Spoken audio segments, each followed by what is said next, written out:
ماہ شعبان کا مہینہ جاری ہے، شعبان کے مہینے میں 15 شعبان کا روزہ بالخصوص رکھا جاتا ہے، تو کیا یہ سنت سے ثابت ہے؟ اس کی کیا احادیث کے اندر فضیلت ملتی ہے؟ یہ ارشاد فرماتے ہیں۔ شعبان المعظم کا مہینہ وہ مہینہ ہے کہ جس میں نبی پاک صلی اللہ تعالیٰ علیہ وآلہ وسلم رمضان المبارک کے بعد سب سے زیادہ روزے رکھا کرتے تھے۔ بعض میں یہ ہے کہ آپ اکثر روزے یعنی شعبان کے اکثر دنوں کے روزے رکھتے تھے یعنی بکثرت، اور بعض میں یہی کہ پورا شعبان ہی روزے رکھ لیا کرتے تھے۔ یہ مختلف روایات موجود ہیں۔ تو یوں شعبان المعظم کے مہینے کے اندر جو روزہ رکھنا ہے یہ تو احادیث صحیحہ سے ثابت ہے، نبی پاک صلی اللہ علیہ وسلم کا عمل اس میں ثابت ہے۔ اب رہا خاص 15 شعبان المعظم کا روزہ رکھنا،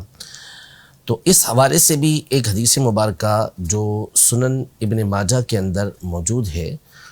اور اس میں باقاعدہ نبی پاک صلی اللہ تعالیٰ علیہ وآلہ وسلم نے 15 شعبان المعظم کے حوالے سے یہ ارشاد فرمایا کہ جب 15 شعبان کی رات آئے، جس کو ہم شب براءت کہتے ہیں، تو اس رات کے بارے میں فرمایا کہ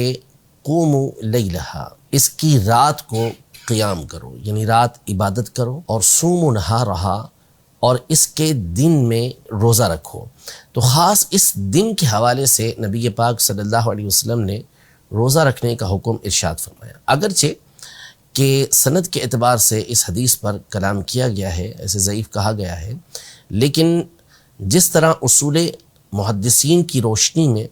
اس حدیث کو ضعیف قرار دیا گیا ہے، یوں ہی محدثین کے اصول کی روشنی میں یہ بات بھی بالکل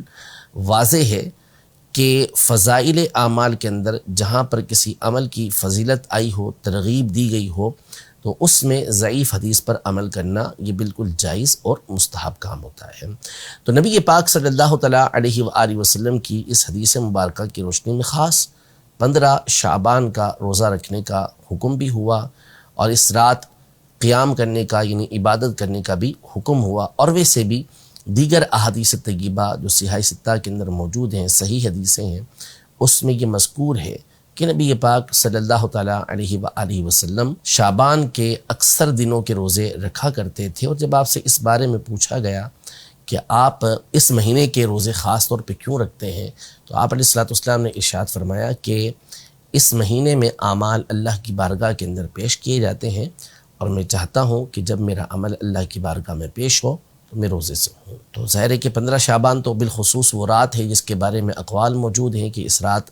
اللہ پاک کی بارگاہ میں اعمال پیش کیے جاتے ہیں، تو کیوں نہ یہ رات اللہ پاک کی عبادت میں گزاری جائے اور اس کا دن روزہ رکھتے ہوئے گزارا جائے۔